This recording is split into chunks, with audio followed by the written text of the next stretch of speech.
구독자 여러분 안녕하세요. 박쌤입니다. 또 한 주는 어떻게 보내셨나요? 요즘은 좀 이제 여기저기 다니다 보니까 강원도 쪽은 또 눈도 많이 오고요. 강릉 이쪽은 눈도 많이 오고 또 서울은 또 이미 꽃들이 만개해서 이제는 완연한 봄을 느낄 수 있는데 아직도 추운 지방도 있고 또 서울도 아침 저녁으로는 좀 쌀쌀한 느낌이 있습니다. 낮엔 더운데 이럴 때 이제 신문에도 났었지만 하루 일교차가 10도 이상 많이 나고 있습니다. 이럴 때 항상 건강에 특히 감기에 조심하셔야 되고요. 또 지난주에 이어서 위험한 의학 현명한 치료 계속 하겠습니다. 그래서 124페이지에 보게 되면 고비용 저효율 치료의 대명사, 그래서 이제 현대의학 그러니까 의사하면서도 이제 이런 얘기들을 하는 겁니다. 새로운 치료법이 개발되면 될수록 비용은 치솟는다. 신장 투석의 경우 1990년대 말부터 새롭게 등장한 복막 투석 기술은 1990년대 초까지 행해지던 기존 치료법보다 약 3배의 비용이 든다. C형 간염 검사의 경우 90년대의 일반적인 검사법 대신 미국의 카이론사가 특허 출원한 검사법을 사용하면 비용이 무려 20배나 높아진다. 왜 이렇게 할까요? 결국은 이제 아직도 해결되지 않고 있지 않습니까? 우리나라도 이제 의료 파업 때문에 여러 가지 문제들이 있는데 언제부턴가 물론 이제 그걸 다 그렇게만 치부할 수는 없지만 어쨌든 간 의료 상업주의가 이게 너무 활발하게 되면서 이게 비용 문제, 인플레이션도 있겠지만 이런 문제들이 너무 많이 사실은 발생하고 있다고 생각합니다. 현대의학이 주도하는 의료 환경 속에서 의료비가 증가하는 가장 큰 이유는 완치요법이 아니라 증상만 다소 완화시키는 증상완화법이 중심이 되고 있기 때문이다. 질병을 근본적으로 치유하는 것이 아니기 때문에 병원에 계속 가야 하고 의학적 관리를 지속적으로 받아야 한다. 의료비가 증가할 수밖에 없는 상황이다. 현대의학 자체의 한계로 인해 고비용 저효율 구조를 낳고 있는 것이다 라고 얘기를 합니다. 사실은 여러 가지 이거 단순히 한 가지 면만을 생각할 수 있는 건 아니지만 일단 가장 근본적인 거는 우리나라가 의료보험 제도가 잘 돼 있지 않습니까? 의료보험 제도가 잘 돼 있는데 사실은 이제 병원의 입장에서나 이렇게 이제 현대의학적인 입장에서 보게 되면 안 나오는 거죠. 그러니까 투입 대비 수익이 안 나오기 때문에 의료보험 체계 하에선 그렇습니다. 그러니까 미국 같은 선진국이나 는 이제 의료보험료가 상당히 비쌉니다. 아무나 가입을 안 되고 직장을 다닌다고 해서 다 되는 것도 아니고 지역 의료보험 이런 것들이 물론 이제 저소득층을 위한 건 있긴 하지만 이게 쉽지가 않습니다. 근데 우리나라는 그냥 약간 이것도 불만이 많은 국민들도 있을 겁니다. 사실 저 같은 경우도 약간 의료보험에 대한 좀 불만이 좀 없는 편이 아니에요. 있어요. 왜냐하면 의료보험 자체에 불만이 있는 게 아니고 병원을 사실 1년에 한 번도 안 가는데 매달 꼬박꼬박 의료보험료를 내야 된다는 것, 또 소득에서 계속 나가야 된다는 것, 이런 것들이 되게 약간 좀 바람직하지 않다고 보는 거죠. 제 개인적인 입장에서도. 그렇다고 없으면 또 안 되는 이런 일들이긴 합니다, 사실은. 좋은 의술이란 질병을 제대로 치료하는 것이어야 한다. 또한 부자나 서민이 모두 부담 없이 치료를 받을 수 있는 경제성이 있어야 한다. 만약 부자들만 치료가 가능한 고비용의 치료라면 결코 좋은 의술이라고 할 수 없을 것이다. 이 말도 틀린 얘기는 아니지만 사실은 부자들은 더 많은 돈을 내고 더 양질의 의료 혜택을 보면 되는 거고, 서민들은 약간 그것처럼 양질의 의료 혜택은 못 본다 하더라도 나름 거기에 맞춰서 의료 혜택을 보면 사실 되는 거거든요. 사실 혈관벽에 쌓인 콜레스테롤 센치까지 재는 것들을 일반인들이 사실 할 이유가 없지 않습니까? 그러니까 어떤 것이냐에 따라서 수가가 다 달리 정해지고 거기에 맞춰서 부담을 하면 되는 게 아닌가라는 생각을 합니다. 또 이제 129페이지에 보게 되면 휴머니즘을 잃은 기계적인 의사라는 제목으로 또 시작이 됩니다. 생명을 존중하고 사람에 대한 정성을 기본으로 삼았던 의사의 사명감이 사라진 의료 일선에서 환자들의 고통은 커지고 있다. 의사는 고통받는 환자의 따뜻한 동반자에서 질병을 연구하는 차가운 과학자로 그 역할이 바뀌었고 의료 현실은 더 이상 의술이 아닌 인술이기를 기대할 수 없게 되었다. 인술 참 듣기 힘든 얘기죠. 사실은 현대적으로 그러니까 뭐 병원을 잘 안 가지만 이번에 무슨 뭐 특수 검진을 좀 받을 게 있어갖고 검사하러 갔는데 눈도 안 쳐다봐요. 그냥 기계적인 얘기들을 많이 하더라고요. 의사의 가장 핵심적인 자질 중 하나는 인간에 대한 관심이다. 왜냐하면 환자를 잘 치료할 수 있는 비결은 바로 환자를 염려하는 마음에 있기 때문이다라고 프랜시스 피바디라는 저명한 의사가 이제 얘기를 했다는 거죠. 그러니까 조금 좀 차가워진 거는 사실이죠. 132페이지에 이런 얘기가 있습니다. 위약 효과 얘기가 나오면서 마음 자세를 어떻게 갖느냐에 따라 우리 몸의 호르몬 분비가 달라지고 순환 기능이 달라지며 면역력에도 엄청난 영향을 미친다. 환자의 긍정적인 생각과 의지는 병을 이겨낼 수 있는 더없이 좋은 약이다. 자신이 담당 의사를 신뢰하고 자신을 살려낼 것이라고 믿는 마음이 치료 효과로 그대로 나타나는 것이다. 근데 요즘은 이제 서로가 기계적이 된 거지 않습니까? 그러다 보니까 뭐 이게 이런 것들이 자꾸 안 되는 게 좀 안타까운 현실이긴 하죠. 또 이제 136페이지에 이런 얘기도 있어요. 병의 상태를 설명할 때도 실제보다 부풀려서 말하는 경우가 많다. 환자나 가족들에게 나중에 항의를 받지 않기에 가행 자세를 취하는 것이다. 의사와 환자 간의 불신이 낳은 우울한 단면이 아닐 수 없다. 이건 선진국으로 갈수록 더더욱 심각한 일이죠, 사실은. 그래서 사실은 미국 같은 데서는 의료 소송 비용으로 어마무시한 비용들을 의사 선생님들이 사실 부담을 하게 됩니다. 그러다 보니까 더더욱 이제 좀 몸을 사리게 되는 건 어쩔 수 없는 것 같아요. 137페이지에 이런 얘기가 있습니다. 환자의 권리를 외면하는 병원 이렇게 돼가지고 저는 이제 다른 건 잘 모르겠는데 환자의 권리 중에 하나가 뭐냐면 질문을 해도 사실은 의사 선생님들한테는 성실 답변의 의무가 있거든요. 그러니까 환자가 물어보면 그거에 대해서 성실하게 답변해줄 의무가 있습니다. 그런데 우리나라 같이 뭐 대학병원 같은 경우 하루에 200명의 환자를 봐야 되는 상황에서 질문을 하게 되면 어떤 문제들이 생겨요? 200명을 다 못 보든지 아니면 계속 밀려서 보고 그런 일이 매일 반복되다 보면 어떻게 되겠어요? 사람 버틸 수 없는 거거든요. 그러다 보니까 어떻게 돼요? 질문을 하게 되면 짜증을 내게 되는 거죠. 그러니까 환자들도 질문하기가 두렵고 의사 선생님들은 당신들이 뭘 알아? 내가 하는 얘기가 맞아라고 밀고 나갈 수밖에 없는 현실적인 구조예요, 이게. 그래서 참 대한민국 좋은 나라이긴 하지만 그런 면에서 참 안타까운 나라이기도 합니다, 사실은.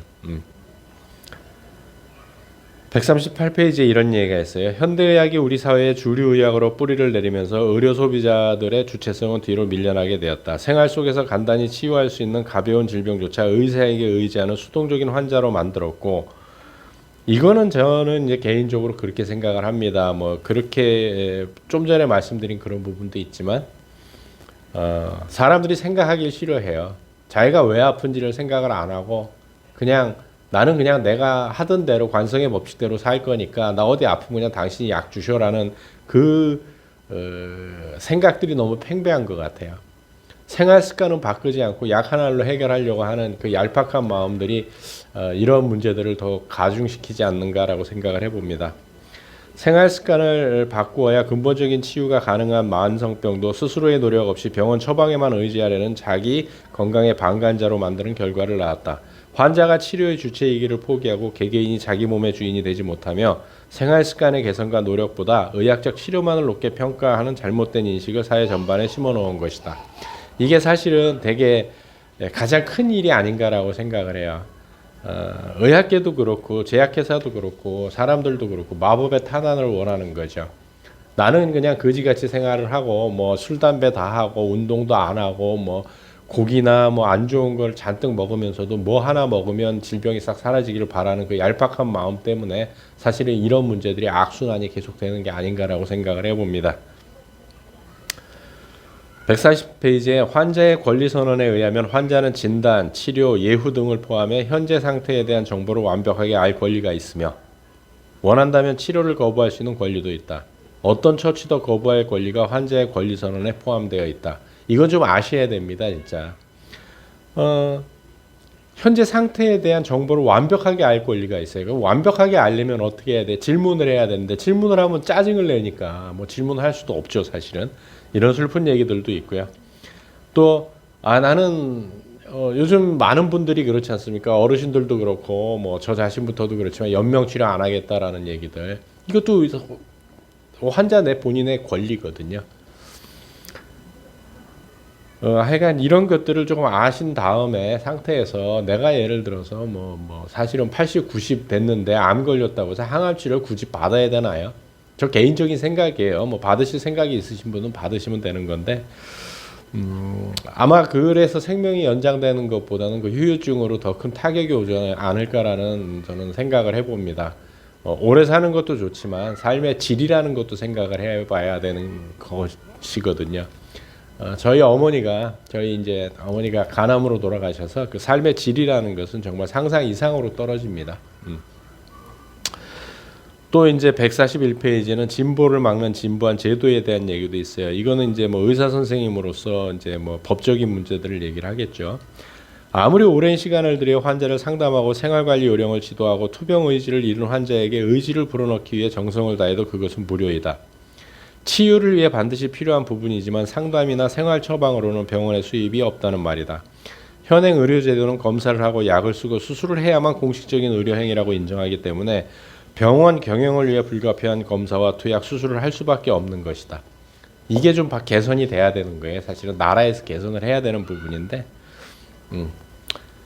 양방이든 한방이든 자연의학이든 민간의학이든 세상의 모든 의학이 지향하는 목표는 하나이다. 바로 질병의 치유와 건강이다. 그럼에도 질병관이 다르고 치료 원리가 다르다고 해서 서로 비난만 한다면 국민과 사회 건강에 전혀 도움이 되지 않을 것이다. 의료 소비자들에게 혼란만 줄 것이고 의료비만 이중으로 들 것이다. 자, 한번 잘 생각을 해보시는 게 정말 필요한 시점이기도 한데요. 자, 양방이든 현대의학이죠. 현대의학이 100% 다 치료합니까? 불가능한 얘기죠. 그럼 한방이 100% 다 치료합니까? 그것도 불가능한 얘기예요. 자연의학이 그럼 100% 다 치료합니까? 그것도 불가능한 얘기입니다. 민간의학은요? 불가능한 겁니다. 왜냐하면 완벽한 어떤 의술이라는 건 존재하지 않습니다. 뭐 죽은 사람도 살려냈다는 뭐 하타나 편작 같은 사람들도 결국은 다 치료는 못했거든요. 100% 치료할 수는 없는 거거든요. 그렇기 때문에 이게 두루두루 다 혼재하고 이게 서로가 보완이 되어야 된다고 저는 개인적으로 생각을 하고 있거든요. 근데 우리는 서로 그냥 헐뜯고 뭐 통합으려 할 때도 뭐 그런 일들이 너무 많았거든요. 또 145페이지에 오만한 의학의 다친 마음이란 제목으로 또 시작이 됩니다. 미국의 소아과 전문의이자 저명한 의학 저술가인 로버트 맨델존은 오늘날 현대의학은 스스로 종교, 그것도 완전히 우상 숭배의 종교가 되었다고 말했다. 오늘날 현대의학의 위치는 절대적이기에 의사들의 권위의식 또한 엄청나다. 환자들에게 오만한 진단을 거침없이 내린다. 앞으로 살 날이 3개월 정도 남았습니다. 1개월을 넘기지 못하겠습니다. 이 얼마나 무서운 말인가. 의사는 신이 아니다. 의료에서 확실한 것은 거의 없다. 그럼에도 공포감에 떨고 있는 환자에게 마치 신이라도 된 양 사형 선고를 내리는 것은 그 어떤 이유로도 정당화될 수 없다. 저는 이 말에 진짜 공감을 많이 하거든요. 병원에서 죽는다고 했던 사람이 3개월 안에 죽는다고 했던 사람이 10년 넘게 산 케이스도 저는 상당히 많이 봤거든요. 네. 현대의학으로 치유가 되지 않는 질병이 자연의학을 통해 낫는 경우는 비일비재하다. 그것을 과학적 뒷받침이 없다고 해서 그 결과를 부정하거나 비과학으로 치부해버리는 것은 오히려 비합리적인 태도이다. 얼마나 좋은 의학인지는 오로지 치료 결과로 판단되어야 한다. 현대의학의 지식체계로 이해되지 않는다는 이유로, 즉 모르면 비과학이라는 것은 과학에 편협한 횡포일 것이다. 조금 넓은 마음을 가지셔야 돼요. 승자의 아량이라는 게 있어야 되는데 현대의학은 그게 좀 부족한 것 같아요. 저 개인적으로 봤을 때. 그래서 이제 149페이지에 이제 자기 얘기가 나옵니다. 자기 병도 못 고친 무력한 의사라는 제목을 가지고 나는 의사이면서 동시에 제대로 치유되지 않는 만성병을 가진 환자였다. 간염 보균자였고 아토피 환자였다. 의학을 전공한 내가 내 자신의 병조차 치유할 수 없다는 사실이 더더욱 나를 무력하게 만들었다. 뭐 이렇단 얘기죠. 또 151페이지에는 이제 스테로이드에 대한 얘기가 나오거든요. 스테로이드는 정말 위험한데 하여간 그렇습니다. 그래서 지금까지 알려진 스테로이드제의 부작용은 어지럼증, 경련, 부종, 모세혈관 확장, 색소 침착, 부신 기능 저하, 골다공증, 백내장, 녹내장, 위궤양, 위장출혈, 근력 저하, 고혈압, 당뇨병, 폐렴, 생리불순, 성장장애, 체중 증가, 우울증, 정신분열증 등이다. 스테로이드제의 부작용으로 널리 알려진 것 가운데 하나가 쿠싱 증후입니다. 쿠싱 증후는 얼굴이 달덩이처럼 동그러지면서 어깨와 등이 굽고 배가 나오고 피부가 약해지고 몸의 면역 기능이 저하돼 세균에 잘 감염되고 또 정신적인 문제까지 나타나는 심각한 약물 부작용이다. 이거 스테로이드제를 오래 쓰면 이런 문제들이 생기는 거거든요. 근데 지금 병원에서는 스테로이드제를 너무 쉽게 쓰고 있습니다. 그것도 스테로이드제는 사실은 일주일 이상을 쓰면 안 되게 교육을 하는 걸로 알고 있는데 그냥 뭐 2달이든 3달이든 관계없이 계속 처방을 하고 있죠. 잘 낫지 않는 병을 안고 살아야 하는 만성병 환자로서의 경험은 환자들의 고통을 헤아리는 데 큰 도움이 되었다. 그리고 현대의학의 한계를 환자 입장에서 바라보는 계기가 되기도 했다. 이게 이제 본인이 이제 얘기를 했다는 거죠. 그래서 이제 챕터 2로 넘어갑니다. 그래서 자연의학에서 새로운 희망을 보다라고 해가지고 이제 이분이 이제 본인의 아토피, B형, 간염 이런 걸 치유하려고 이제 돌아다니는 얘기가 나오는 거죠. 그래서 이제 결국 일본에서 이제 니시의학이라는 걸 만나는데, 니시의학을 만납니다.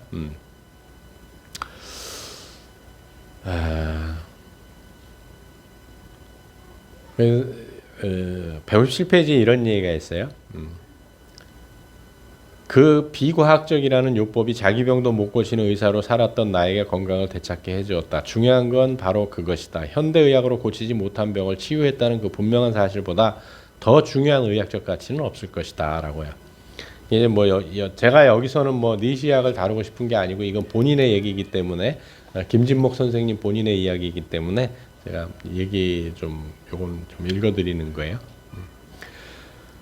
질병은 인체의 균형이 깨어지고 몸의 조절 능력을 상실한 상태이다. 즉 항상성이 깨어진 상태를 말한다. 니시의학은 반자연적인 생활과 잘못된 의식주, 부정적인 마음 등이 병을 부추기는 요인이라고 본다. 그로 인해 체내 산소, 물, 소금, 비타민 C가 부족해지고 척추가 휘며 숙변이 쌓이고 발과 다리에 고장이 생기는 등 신체 부조화가 진행되어 병으로 나타난다는 것이다. 이걸 이제 해갖고 본인의 병을 다 고치시거든요.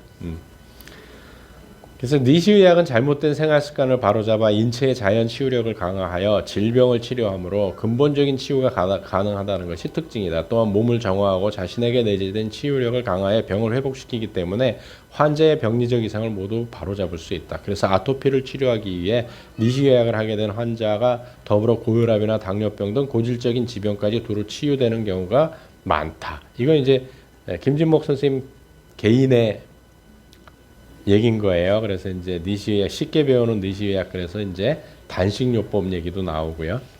뭐 이걸 제가 다 뭐 해드릴 여기서는 아닌 것 같고요. 또 식이요법 그래서 조식 폐지와 생야채즙 먹는 거. 야채즙 먹는 게 사실 니시의학에서 암 환자들 많이 하지 않습니까? 그 야채들 갈아서 먹는 거. 그게 사실 니시의학에서 출발을 한 거예요. 그리고 제가 이제 강조하는 것 중에 하나가 이거였는데, 뭐 생리적으로 볼 때 오전은 배설의 시간이다. 그래서 변비 있는 사람도 오전 11시 반 전까지는 이제 배변을 느끼게 되는 거죠. 몸 안의 각 기관이 전날 체내에 남아있던 독소와 노폐물을 배설하기 위해 활발하게 움직인다. 그런데 아침에 식사를 하게 되면 새로 들어오는 음식물을 소화시키기에 소화기관이 가동하므로 간, 신장, 대장 등 배설기관의 활동이 저하된다. 결국 독소와 노폐물의 배설이 제대로 이루어지지 않아 체내에 쌓이게 된다. 뭐 이런 얘기들이 있습니다. 그래서 이제 현미밥 먹는 것도 사실은 이제 니시의학에서 나온 거고요. 그다음에 비타민 C 그래서 이제 물 먹는 거 하고 비타민 C 먹는 거 이거 감잎차죠. 니시의학에서는 감잎차에 비타민 C가 풍부합니다. 그리고 또 이제 운동요법 이런 게 있는데 그래서 뭐 붕어 운동이라든지 모관혈관, 팔다리 이거 떠는 거 있지 않습니까? 네, 합척 운동도 있고 등배 운동도 있고 뭐 이런 또 평상에서 경침 비는 거 이것도 니시의학에서 나온 거거든요. 그러니까 냉원력 이것도 니시의학에서 나온 거고 풍력 하는 것도 니시의학에서 나오는 겁니다. 이런 건강에 좋은 것들을 이제 쭉 나온 게 이제 니시 의학에서 출발을 한 게 된 거고 사실 김진목 선생님도 여러 가지 질병에서 해방됐던 게 니시 의학 중국에 갔다가 안 돼가지고 이제 일본 가서 니시 의학을 만나서 자기 병을 다 치료하게 돼서 이런 책도 의사 그만두고 자연치유센터를 만들었다 쫄딱 망하셨다가 이제 뭐 통합의료로 들어가셨다가 뭐 하여간 지금은 이제 마산에서 개인적으로 이렇게 통합의학을 하고 계시는 분이기 때문에 이런 얘기들이 나온 겁니다. 어쨌든 간에 계속 얘기 나오지만 의식주와 생활습관을 바꾸지 않으면 우리는 쉽게 되지 않는다라는 병은 쉽게 개선되지 않는다라는 것, 또 마법의 탄환은 없다라는 것 명심하시면서 의식주 또 식습관, 생활습관을 좀 바꾸는 또 한 주가 됐으면 좋겠습니다. 다음 주에 뵙도록 하겠습니다.